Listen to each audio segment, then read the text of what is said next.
माझी कळकळीची विनंती आहे सर्व लोकांना की पॅरालिसिस वगैरे झालं तर आमच्याकडे चांगल्या तऱ्हेचा उपचार आहे, त्यांना ताबडतोब म्हणजे चांगलं आणि फास्ट इम्प्रूव्हमेंट आम्ही आणू शकतो. पॅरालिसिस झालं की सुरुवातीला त्यांचं हेल्थ कंडिशन खराब होतं, प्रेशर डायबिटीज सर्व हाय होतात.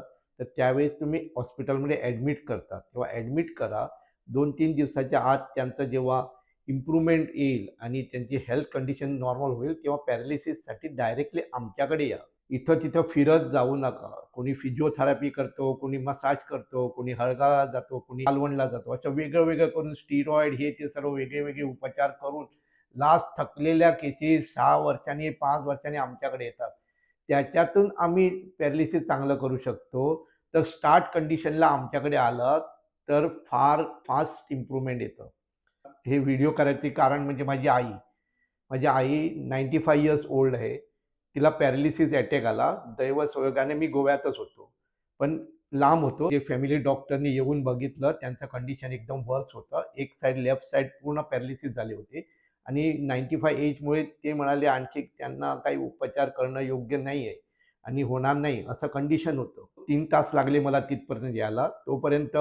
तोपर्यंत त्यांना एमर्जन्सी काय करायचं ते मी शिकवलं, फोनवरून सांगितलं. तेवढं तुम्ही करा, तिचा फक्त जीव वाचवा. नंतर मी येऊन बघतो आणि मी 3 तासात तिथं पोहोचलो. पोहोचल्यानंतर मी युद्ध पातळीवर त्यांचं ट्रीटमेंट केलं. जे माझे सर्व रिसर्च जे आहेत, त्या रिसर्चचं ट्रीटमेंट त्यांना केलं. अर्ध्या तासाच्या आत जे आईचं तोंड वाकडं होतं, बोलायला जमत नव्हतं, ती बोलायला लागली. देवाचं नाव घ्यायला सुरुवात केली तिनं आणि तोंड पण सरळ यायला लागलं. साधारण पाऊण तासाच्या आत तिचं तोंड पण सरळ आलं आणि नंतर 1, 2, 3 तास असं आम्ही ट्रीटमेंट केलं. वेगळं लेवलचं ट्रीटमेंट केलं आणि जस्ट 3 तासाच्या आत त्यांनी पाय पण हलवला, हात पण हलवला.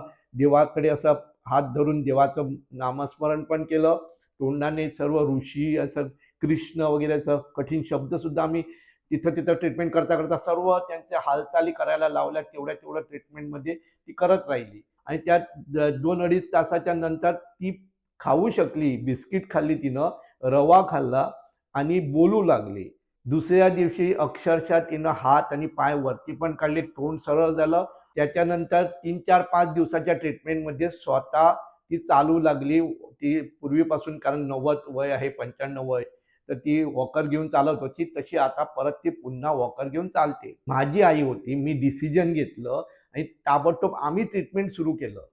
बॉडी फ्रेश होती, नर्व फ्रेश मरत होते. त्यामुळे इमिजिएटली ॲक्शन झाल्यामुळे पूर्ण नर्व्हज आणि कनेक्टिव्हिटी चालू झाली. तिला एवढं इम्प्रूव्हमेंट झालं की तिच्या डोळ्यात दिसत नव्हतं या वयात आणि तिचं ते पण इम्प्रूव्हमेंट झालं. म्हणजे पुष्कळ केसेस ज्या आमच्याकडे 2-3 दिवसाच्या आत आलेल्या आहेत, त्या लगेच त्यांना इम्प्रूव्हमेंट करून त्यांना चालवलंय आम्ही. तेव्हा कुठलीही व्याधी म्हणजे एक एक्झाम्पल सांगतो की जेव्हा झाड मरतं, तेव्हा त्याची पानं पडतात. तेव्हा ताबडतोब पाणी घातलं की पालवी लगेच येऊ लागते. ती पानं पडल्यानंतर पुष्कळ दिवस गेले, पूर्ण झाड सुकत गेलं आणि त्या सुकलेल्या झाडाला मग आपण पाणी घालायला लागलो तर किती वेळ लागणार हे कळत नाही. माझी कळकळीची विनंती आहे सर्व लोकांना की पॅरालिसिस वगैरे झालं तर आमच्याकडे चांगल्या तऱ्हेचा उपचार आहे, त्यांना ताबडतोब म्हणजे चांगलं आणि फास्ट इम्प्रूव्हमेंट आम्ही आणू शकतो.